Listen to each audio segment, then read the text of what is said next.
Rules with regard to eating. These are the first two rules. First rule, St. Ignatius says, there is less need of abstinence from bread, since it is not a food concerning which the appetite is wont to be so inordinate, and temptation so insistent as with other kinds of food.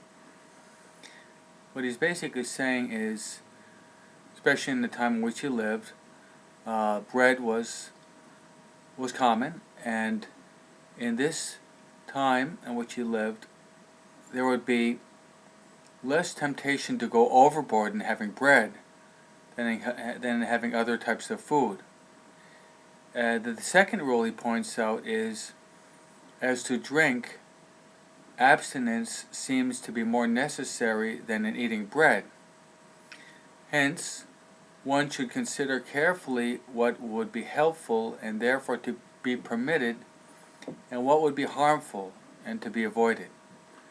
I think that this is obvious if you compare eating bread to drinking wine or alcoholic beverages.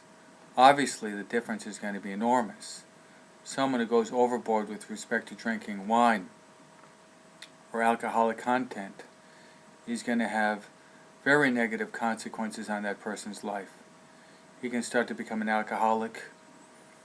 He can also drink and drive. And if he's drinking and driving, he can easily get in a car accident. So, Ignatius, in Rule 1 and 2, there's a contrast. With respect to eating bread, there's less tendency to go overboard.